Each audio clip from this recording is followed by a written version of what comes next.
Before I tell you about the latest insanity from the BLM protesters, these angry little lunatics running around, ruining their communities, hurting people, destroying property, achieving nothing. Before we get into that, I want to let you hear something that's inspirational.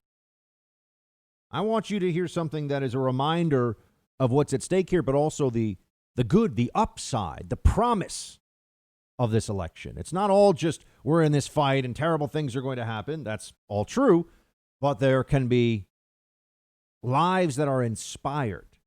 There are people who can achieve a better future for themselves because of this political movement that Donald Trump represents and some of the policies that he will continue to pursue if he's president.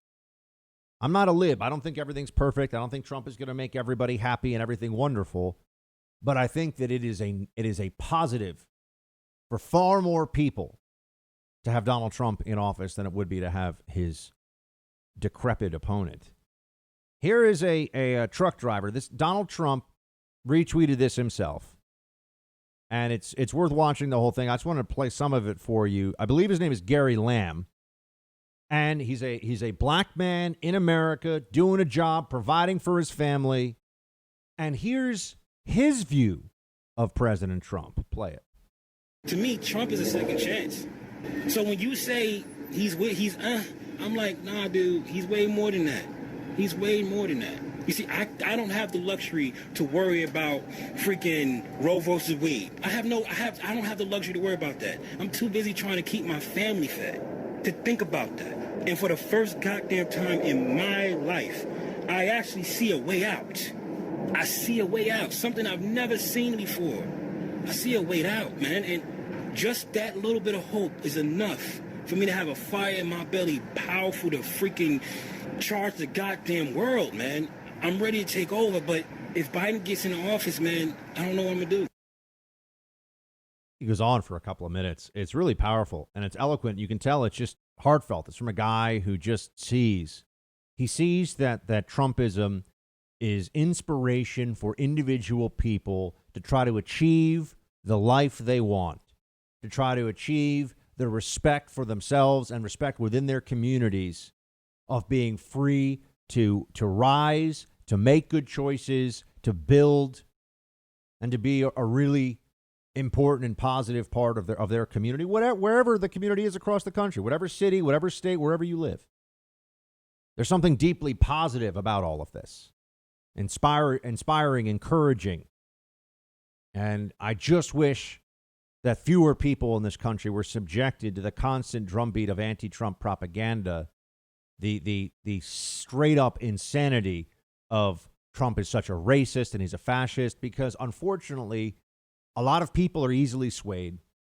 A lot of people believe what they hear, they believe what's repeated, and they either don't have the self-confidence or they just don't have the critical faculties to work through and get past a very sophisticated and increasingly omnipresent left-wing propaganda machine in this country.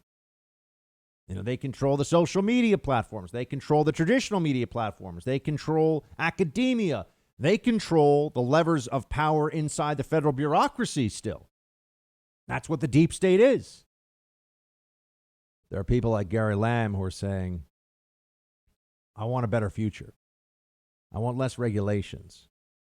I want a leader who tells people that they too can achieve, that they can be inspired, that doesn't make excuses for everybody, who feels like they're left out, who tells people who feel like they've been left behind by government policy, I'm going to fix that by addressing bad trade deals, by bringing things back home into America, by trying to encourage investment, opportunity, production, growth, all here in America, and have the benefits of that for the American people. Chinese government doesn't give a crap about any of you and doesn't feel bad about it, doesn't sit around thinking, oh, we are one world and why don't we? No. But in America, the left has this constant undermining of American confidence. We're a bad country. We're a racist country. We were founded on slavery and built on oppression and colonialism and fight unjust wars. Okay, except for against the Nazis, they'll say. But fight unjust wars and We have a lot of explaining to do and begging for forgiveness. Look at Obama going around the world. Oh, the Obama administration was actually going around the world. President Obama himself asking for forgiveness. Think of what that does to the mass psychology of this country. To be an American under the Obama administration was to feel like you had things to be sorry for. Well, you didn't do anything. You're not responsible for what was done 50, 100, 150 years ago by people in this country. It's not your fault. And I'm not saying that just to be in America makes you some superhero and everything is awesome either. But you can understand that the American ethos, if it's fostered and supported, is that you can be someone that you aspire to here in this country. You have that opportunity, which is a beautiful thing. A beautiful thing. And if there was more focus on that and less on whining, nagging, complaining about things that have nothing to, I complain about bad Democrat policies. They're ruining cities. Those are things that I want change for. No one can change what happened 100 years ago.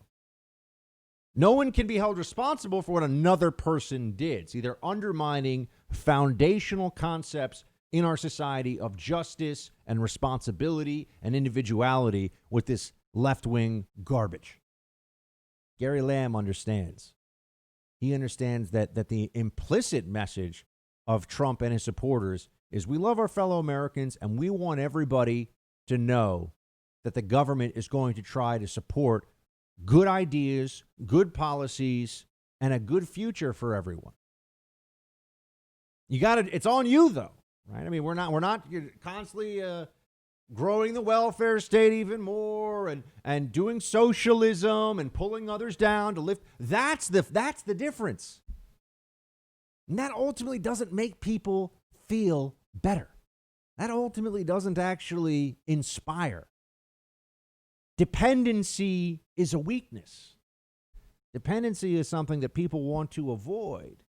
If you're going to be dependent, you can be dependent on your family, on your friends, on the government. You're always going to be disappointed. And the government will never say, we failed you. They'll always point to someone else. Gary Lamb understands this. I know I could sit down with Gary Lamb and have a conversation with him about what he sees in Trump, and we would have a fantastic exchange. And we'd see eye to eye on a lot of stuff. And I don't know where Gary's from. I don't know his background, but I'm sure there are some differences in where we're from and how we see certain things, but there'd be a lot where we would see eye to eye. I just hope there are a lot more Gary Lambs out there across the country. This is the silent majority that everyone's speaking about. The more people who understand, forget the media is atrocious. And they are the enemy of the people. Trump was right. He was right. They're hurting this country. They're not helping. They make everything worse. Everything worse. All for their own benefit and power. Let's hope the Trump movement has just a few million Gary Lambs out there. People who might get pressure from their community not to vote for Trump. Might have a lot of friends who think voting for Trump is crazy, but they know it's not. It's better for us, better for America. What does losing your home have to do with the COVID-19 pandemic? Well, you see, the FBI is telling everybody that cybercrime's up about 75% since the beginning of COVID-19, and home title theft is a cybercrime. Your home's information's online. The bad guys find it. Then they use a quit claim deed to kick you off your home's title, put themselves on, then take out loans against the equity in your home. And you only find out about this when you get stuck with the payments or perhaps even a foreclosure notice. Plus, the usual identity theft services do not protect you. You've got to go with my friends at Home Title Lock. Home Title Lock creates a virtual barrier around your home's title. Just go to HomeTitleLock.com. Use the promo code BUCK. You'll get 30 free days of protection. That's HomeTitleLock.com. Promo code BUCK. 30 free days of protection. You can also see if you're already a victim of this crime and don't even know it. HomeTitleLock.com. Use the promo code BUCK.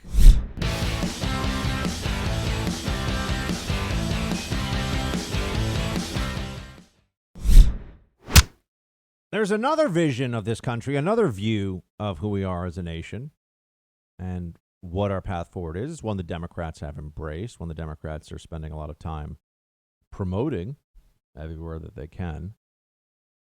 And we see it with this BLM movement day in and day out, continuing to cause mayhem and destruction, right? Injustice in the name of justice. That is the central theme of Black Lives Matter. They commit injustices because they care so much about justice, and they wonder why people like me do not respect the movement. Never bent the knee, never, never said, yeah, let's do what BLM wants. No. And this is what ends up happening when you have corporations and major media entities and all the rest who spend a lot of time, who really go out of their way to bend the knee to BLM. They make it feel stronger. They make it feel invulnerable. Right? They make it feel like they can just cross the line constantly.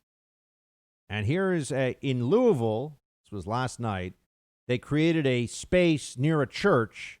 Protesters were able to gather near a church because, there are a lot of churches that are all about BLM, which, I don't know, does the priest think it's okay when people are dragged out of their cars and beaten to a bloody pulp? Really? You want to support that movement, Father? Padre? Really? A lot of priests betraying the principles of their faith in the name of left-wing politics. A lot of them. It's very upsetting, but conversations we'll continue to have more another time. Here's a protester explaining what he really thinks. This is a BLM protester explaining what he thinks of the fellow protesters who happen to be white, who have also gathered in this space near a church in Louisville. Play 6. Get the out! All you white leave! All you white leave! You heard what the I said, nigga? I will beat your ass. Get the out of here! Yeah. All you white people leave. With a lot of bleeps. So much for being a white ally of the BLM movement, as far as this guy's concerned. All the white people leave. Could you imagine another race of people being told that shows up in those are fellow protesters? He's saying all you white people out. Is there a black supremacist element to some of these BLM protests? You do have to ask the question. Is there a new Black Panther Party style supremacist ideology that is, well, there's definitely an anti-cop, maybe let's go kill some cops ideology. We've seen that. That's proven now. Oh, it turns out the guy who shot the 2 cops in Louisville, young African-American, he has BLM stuff all over his social media. Just a standard BLM supporter guy. Yeah, just thinks it's all, man, the cops are doing these terrible things. You know how I tell you that the central lie of the BLM movement is that the police are hunting young black men for sport? You know how I tell you that is the central, inescapable lie that the whole thing is built on. I know that sounds like that must be extreme because it's so reckless and untrue. It's such an evil thing to say, the kind of thing that would, if someone believed it, drive people to violence. And yet it is a thing that you will hear said by protesters. It is a thing that you will hear repeated on TV. Biden voter here, a Biden voter tells CNN exactly that. Play 14.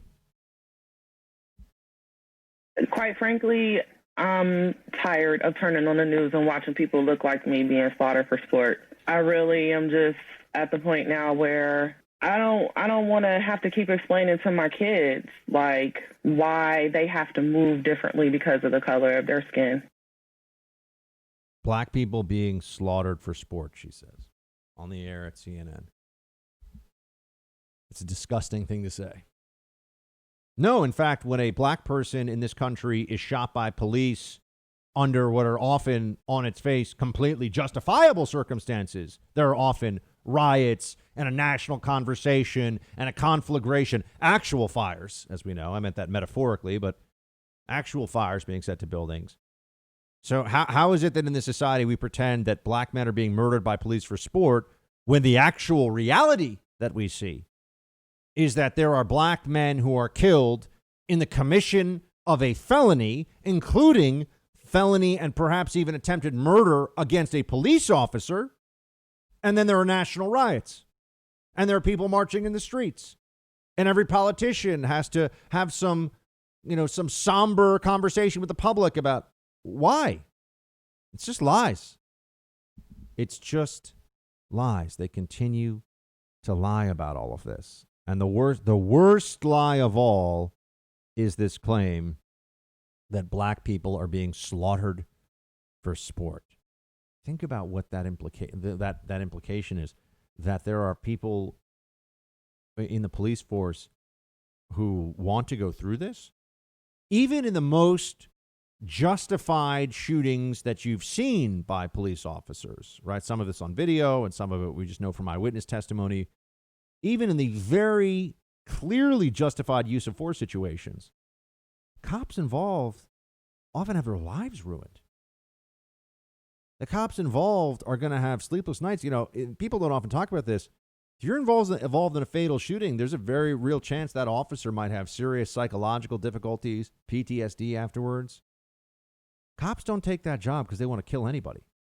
They take the job to protect people and to enforce the law because society needs that.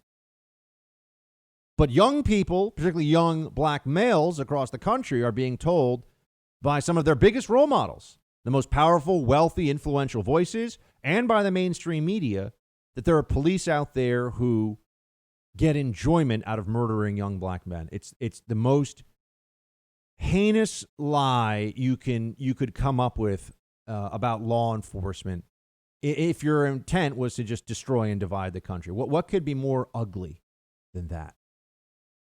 And we're supposed to listen to this and believe this? Treat this like it's a serious political movement? And it's a serious threat to the country, but it's not a political movement that deserves your respect.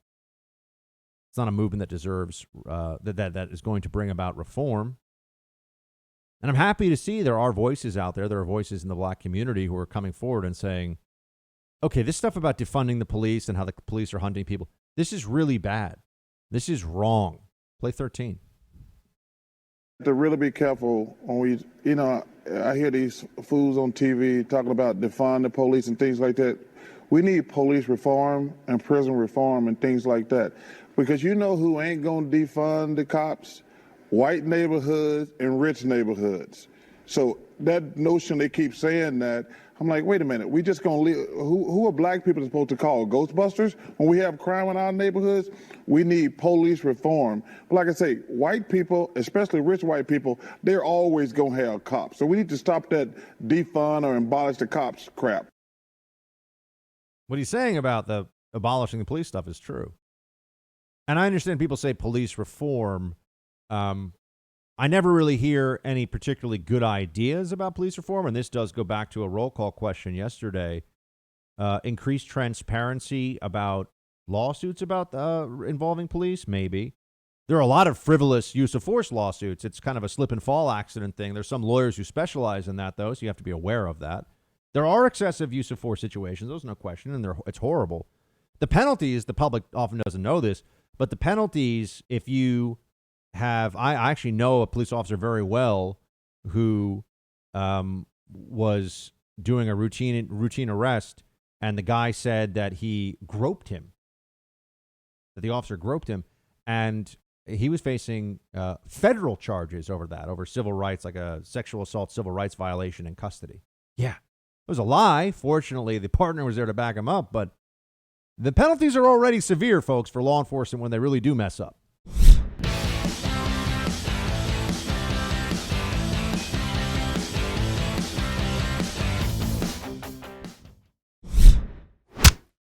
These results from this grand jury, Tamika Mallory, wanton endangerment for the white neighbor's apartment that lived next to her, but no wanton endangerment for the bullet tray that went into the apartment of the black neighbors above her apartment, and no wanton endangerment for the bullets that went actually into Breonna Taylor's apartment.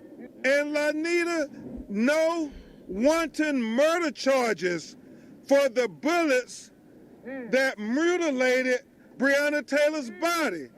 Mr. Blake, it underscores what we have been saying all along. There seems to be two justice systems in America, one for black America and one for white America. And this has been emphasized by this grand jury proceeding into the killing of Breonna Taylor. A lot of yelling, a lot of emotion from Ben Crump, who's the attorney for Breonna Taylor's family. Breonna Taylor's already received, her family's already received $12 million from the city of Louisville, okay? So they've already said, look, this was a terrible accident. But this lawyer doesn't seem to care much about the law. What do they really think was supposed to happen here? That's what's never, a lot of emotion, a lot of it's terrible, and it is terrible. But we're a nation of laws, not a nation of emotions that then get to dictate what happens to people. What was supposed to go down here? You're going to charge an officer with murder for shooting at somebody who was shooting at him and missing? That's a murder now? Is that what then they should really have to say this. What would have been justice? And they're going to try to convince a jury that a cop who is being, or cops who are being shot at by somebody. We're not even talking now about, oh, we thought we saw a gun, or maybe he'd already shot an officer in the leg who could have bled out from his femoral artery in his thigh. Already shot a cop. And I'm sorry, but who just starts blasting away at people at 3 a.m. when they knock on the door? I mean, I understand you want to get your handgun ready. You don't want to say, who is it or whatever. You're going to shoot without knowing? What if it's a neighbor saying, you got a gas leak, buddy? You got to get out. You just going to start blasting away? Come on. Oh, he thought this is now the guy, the boyfriend of Breonna Taylor. He thought they were drug dealers. How many of you are worried that drug dealers are going to try to rob you at 3 a.m.? That's a very specific concern, isn't it? If drug dealers broke into my apartment at 3 a.m., they might get the $60 I have in my wallet and my kind of old flat screen TV. No drugs, no cash here. Why would they do that? Some important facts laid out by Matt Walsh. It's one of the few people on, Matt Walsh, my man Jesse Kelly. There are only a few people that have been just really solid on this BLM garbage, the lies from the very beginning, and I put those guys in that category. And Dan Bongino, who's great on this stuff, and thoughts and prayers to Dan. I know he shared that he has some health concerns right now, but Dan Bongino is going to beat that thing with his eyes closed. He's going to have no problems. But we are thinking about him. We're praying for him. But Matt Walsh put this out. Breonna Taylor's car was spotted at a drug house multiple times. She was recorded talking about the drug house. A dead body was found in a car rented under her name. Taylor's ex-boyfriend said she handled the money. That seems relevant to whether they were justified in exercising a warrant against her home, doesn't it? Doesn't it? How many of you, I'm just wondering, how many of you listening have rented a car and while it was out under the rental in your name, there was a dead body found in the trunk? I'm going to guess the answer is 0. How many of you have a romantic partner who is caught on tapes from jail talking about your role in the drug trade that he engages in? I'm going to guess 0. Now, again, that's not to say that that it was justified that she was shot. It's to say the warrant on her home was justified. And the use of force in response to someone shooting at the cops was justified. All I'm saying is just what the law did find here. But I will say, Ben Crumpy, attorney for the Taylor family, he's doing a pretty intelligent thing from his completely unethical and slimy and disgusting perspective. But it's a smart tactic. Why are you charging with the wanton endangerment? That was clearly just to try and buy off the mob, and all it's done is made it seem like the justice system does give in to the whims of the mob. So why give in to the whims of the mob a little bit? Why not go all in? Bring that murder charge. Look what they did against the cop in Atlanta. Brought that murder charge. Look what they did against Kyle Rittenhouse. First-degree murder charge. By the way, I think that cop in Atlanta is absolutely he's going to request a bench trial, and he will be found not guilty. That's my I hope and pray, but that's what I think is going to happen. Rittenhouse, I'm worried about. I had an argument recently with a conservative friend of mine who believed that Rittenhouse's lawyers are, just because they were, I know, involved in the salmon defamation. That's not the same kind of lawyer, folks. I'm concerned about the counsel that Rittenhouse has, and that matters. That matters. Oh, you just watch my cousin Vinny. You don't want to be charged with a murder and have the wrong legal representation. The Democrats are responsible for all this, right? We understand that. I don't want anyone to forget that. I don't want that to get left aside in all of this. The Democrats are the reason that all of this is continuing to happen as it is. They won't call it out. They could certainly stifle this. They could try to shut this down, but they won't. And I think the president is on very solid ground here when he says that this is something that Biden should be held responsible for. The Democrats are on an anti-police jihad. Play 19. He's called for the ridiculous cutting of police funding, abolishing cash bail, if you can believe that, and the closing of our prisons. They want to close our prisons. That's a good idea. He even described law enforcement as the enemy. He said law enforcement is the enemy. Now, I assume, I'll ask the fake news, has he taken it back? I assume, because he's taken everything back. He's taken anti-fracking back. He's taken pretty much everything back. But remember, it's the first thing they say. That's what they stick with. Biden's anti-police crusade must stop.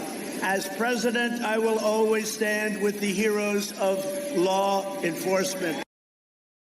It's amazing to me that the Democrat Party can even show its face anymore on issues involving police. I can't imagine being a member of law enforcement and having anything but the most seething contempt for people like Biden and Kamala Harris, because they're at the top of this whole Democrat machinery, which is constantly trashing police, trashing the cops.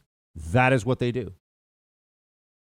Undermining them, putting them at risk. Cops are dying because the Democrats will not confront the lie. If Joe Biden were a man of honor who cared about our law enforcement professionals across the country, he would say in a speech, in a public statement, guys, there are cases of police brutality and police should always be held accountable, and we will work to strengthen oversight of that.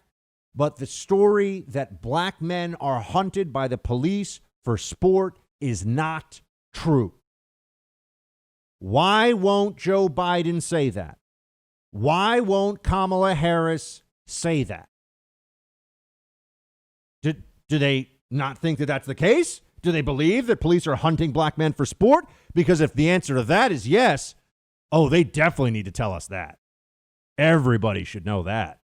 But no, they'll play this halfway game. They won't denounce the central lie of their own side. They won't denounce the foundational mythology of BLM.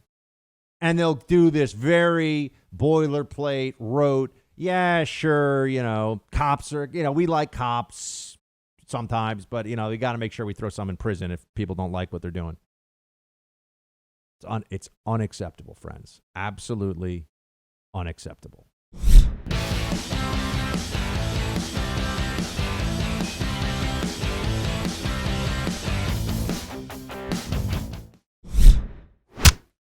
You have to be very careful with the ballots. The ballots, that's a whole big scam. They found, I understand, 8 ballots in a waste paper basket in some location. They found, it was reported in one of the newspapers that they found a lot of ballots in a river. They throw them out if they have the name Trump on it, I guess, but they had ballots. No names on them. Okay, well, they still found them in a river, whether they had a name on it or not. But the other ones had the Trump name on it, and they were thrown into a waste paper basket. We want to make sure the election is honest, and I'm not sure that it can be. I don't know that it can be with this whole situation. Unsolicited ballots. They're unsolicited, millions being sent to everybody, and we'll see. But if you remember, Hillary Clinton just a week ago or so told Joe Biden, do not accept the results of the election under any circumstances. But you don't ask her that question. You only ask me the question.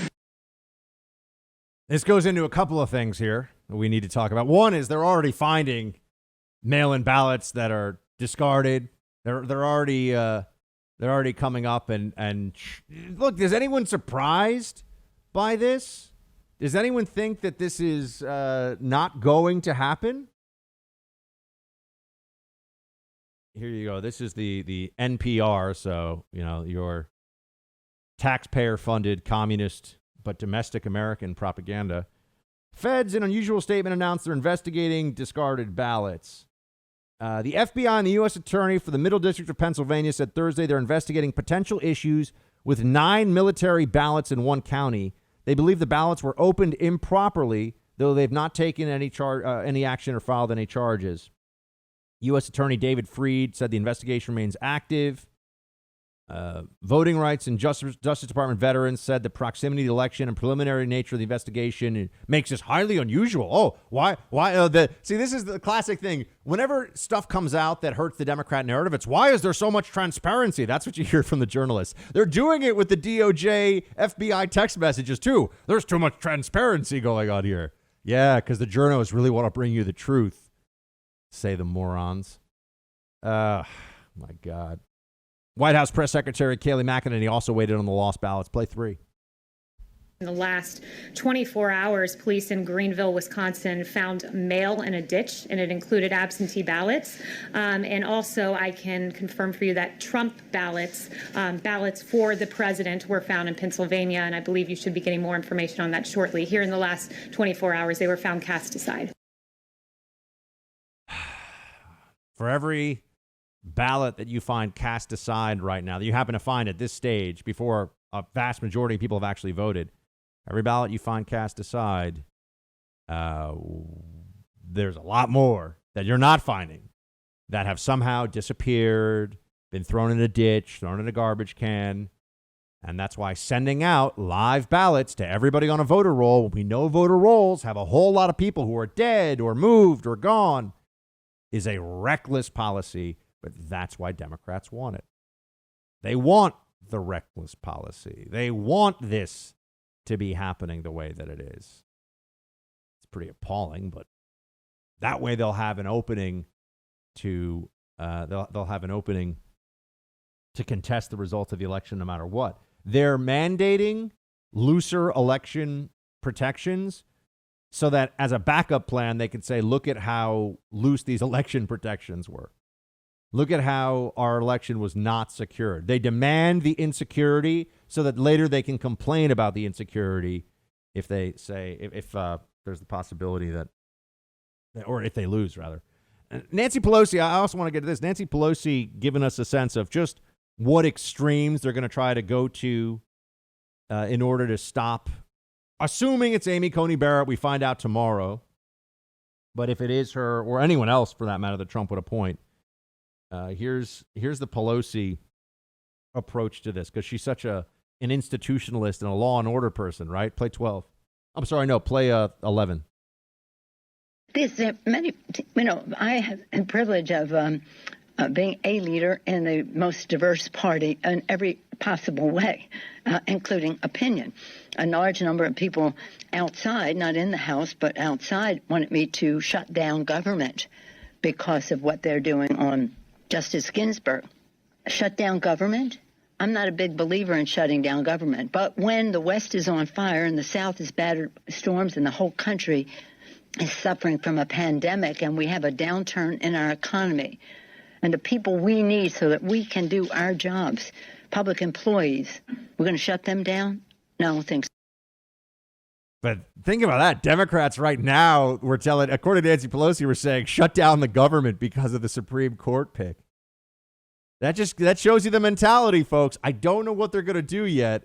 And I think that they're in a panic because the character assassination thing, I mean, attacking her Catholicism with everything they've got, that might backfire. That's not like saying this guy's a secret rapist, even though no intelligent person believes that. That emotionally, some people will be scared to disagree with it. But attacking her Catholicism, I don't know. And it's a little bit like the attacking Trump for not, the same thing they're doing with the ballots, by the way, where they're creating a circumstance where they have a built-in excuse for why they lose. You also have this with a peaceful transition of power thing that they keep bringing up with Trump. Oh, he's not going to peacefully. The Democrats in 2016 didn't allow the peaceful transition of power. The Obama team was trying to destroy the president as he came in. We know that now. And this is all just meant to create an upfront narrative the Democrats can latch on to, that an election result that they don't like is illegitimate. That's all this is. That's the whole point. It's the whole plan. So we should be clear on that right now. There's no good faith in this process. There's no effort to, just accept come what may with this election. No, they're definitely going to do what they can to make sure that there is panic and outrage if Trump wins.